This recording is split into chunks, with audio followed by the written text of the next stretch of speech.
Dalam legenda Tiongkok, Kyushu adalah dunia yang indah. Kyushu dihuni oleh manusia, peri, manusia burung, suku ikan dan para siluman. Saat itu, putri penasehat kerajaan tiba-tiba meninggal. Karena merasa kematiannya sangat janggal, beberapa orang dari berbagai klan mencoba untuk menyelidiki kematian putri penasehat kerajaan tersebut.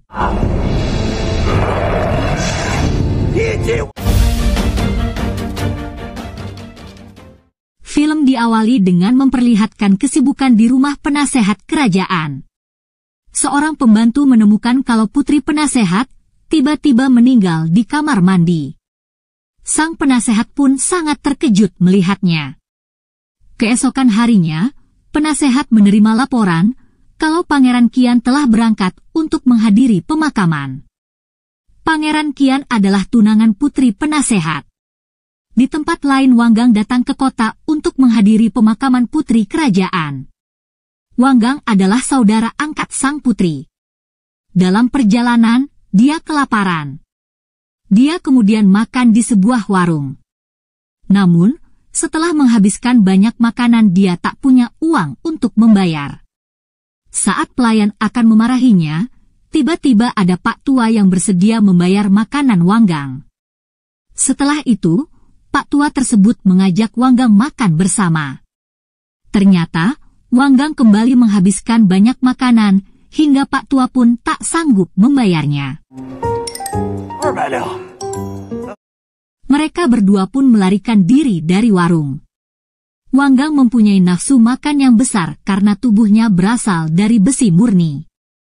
Jadi, dia butuh energi yang sangat banyak. Setelah itu, Wanggang mengajak Pak Tua pergi ke rumah penasehat kerajaan, karena di sana Wanggang akan memberinya uang. Di rumah penasehat kerajaan, Jiliang datang untuk menyelidiki kematian putri penasehat. Dia pun disambut dengan baik oleh penasehat. Di dalam kamar putri penasehat, Jiliang melihat ada tanaman yang tumbuh di tempat tidur. Wanggang sampai di kediaman penasehat. Melihat Wanggang, penasehat pun sangat bersedih karena dia teringat putrinya. Malam harinya, saat berkeliling, Wanggang merasa ada keanehan di rumah penasehat. Jiliang yang menyelidiki kamar putri penasehat tiba-tiba bertemu dengan Zhongli dari klan ilusi. Dia pun datang untuk menyelidiki kematian putri penasehat. Dia menanyakan pada Jiliang, apa dia menemukan sesuatu. Tapi Jiliang mengatakan, dia tak menemukan apa-apa. Keesokan harinya, Wanggang berdoa untuk sang putri. Setelah itu, dia mencoba membuka peti mati sang putri. Tapi peti mati tersebut disegel dengan kuat. Wanggang pun merasa curiga. Keesokan harinya, pemakaman dilaksanakan. Saat peti akan dibawa ke kuburan, tiba-tiba Zhongli datang dan ingin membuka petinya. Dengan refleks Wanggang menghalanginya. Wanggang dan yang lainnya mengejar Zhongli. Saat mengejar, mereka menemukan ruang rahasia di rumah penasehat. Wanggang pun baru tahu kalau ada ruang rahasia di rumah penasehat. Tiba-tiba Zhongli muncul dan menyerang mereka. Wanggang memukul Zhongli hingga pingsan. Dan ternyata Pak Tua yang selama ini bersama Wanggang sebenarnya adalah Pangeran Qian. Dia sengaja menyamar agar mudah menyelidiki kematian putri penasehat. Di tempat tersebut mereka juga bertemu dengan seorang kultivator roh. Kultivator ini juga datang untuk menyelidiki kematian putri penasehat. Mereka kemudian bekerja sama untuk menyelidiki kematian sang putri. Malam harinya, saat berjalan-jalan, Wanggang melihat bayangan bergerak cepat. Dia kemudian mengejarnya. Wanggang terkejut. Ternyata bayangan tersebut adalah putri penasehat. Namun putri penasehat malah menyerang dan melukai Wanggang. Wanggang pun menduga kalau itu adalah siluman, karena putri penasehat tak punya kemampuan seperti itu.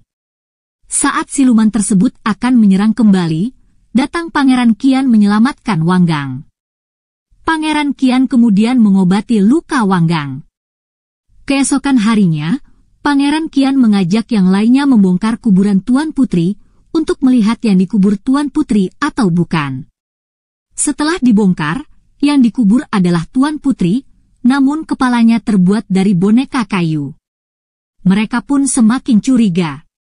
Setelah itu mereka minum kopi untuk mendiskusikan apa yang terjadi sebenarnya. Tiba-tiba siluman Tuan Putri datang dan langsung menyerang mereka. Mereka dapat mengalahkan siluman Tuan Putri tersebut. Tiba-tiba datang Camelo. Camelo adalah murid penasehat kerajaan, dan dia selama ini menyukai Tuan Putri, tapi tak disetujui penasehat. Dan ternyata, Tuan Putri yang tadi menyerang adalah boneka buatan Camelo. Hanya kepalanya yang asli. Pangeran Qian kemudian menanyakan kenapa bisa ada tanaman merambat di tubuh Tuan Putri. Namun Camelo pun tak tahu. Mereka kemudian berencana untuk menyelidiki penasehat. Dengan menggunakan ilusi yang diciptakan Zhongli, mereka mulai menanyakan apa yang terjadi sebenarnya kepada penasehat. Namun, karena kesalahan Jiliang, ilusinya menghilang dan penasehat pun sadar kembali. Mereka kemudian kabur dari rumah penasehat. Mereka pergi ke rumah Camelo. Di sana mereka tak tahu lagi harus melakukan apa. Mereka pun minum-minum hingga mabuk. Saat yang lainnya pada mabuk, Pangeran Qian menyuruh Wanggang untuk kembali ke rumah penasehat. Untuk menyelidiki penasehat, karena penasehat telah mengenal Wanggang sejak kecil, tak mungkin dia akan marah. Karena kunci dari permasalahan ini ada pada penasehat. Dia meminta pada Wanggang agar memberi penasehat obat. Setelah meminumnya, penasehat akan menjawab apapun yang ditanyakan. Setelah itu, Pangeran Qian mengajak kultivator roh untuk menanyakan sesuatu pada Tuan Putri, karena masih ada jiwa Tuan Putri yang tertinggal di kepalanya. Boneka yang dibuat Camelo ternyata kepalanya adalah kepala asli Tuan Putri. Namun pangeran tak dapat informasi apa-apa karena jiwa Tuan Putri menghilang dengan cepat. Setelah jiwa Tuan Putri menghilang, boneka Tuan Putri tak dapat hidup lagi. Keesokan harinya, sampai yang lainnya sadar kembali dari mabuknya, Wanggang belum kembali dari rumah penasehat. Mereka pun khawatir. Mereka akhirnya menyusul ke rumah penasehat. Sesampainya di sana mereka terkejut. Rumah penasehat kosong dan sepi, seperti lama tak ditinggali. Wanggang pun tak ada. Mereka kemudian menuju ruang rahasia di rumah penasehat. Penasehat ternyata ada di sana, dan Wanggang disandra. Penasehat ternyata sebenarnya adalah siluman kayu. Tubuh putri penasehat mempunyai kekuatan yang spesial. Dia dapat melihat masa depan. Namun, tubuhnya perlahan-lahan berubah jadi kayu. Pensehat kemudian mengambil kekuatan spiritual putrinya, hingga sang putri tewas.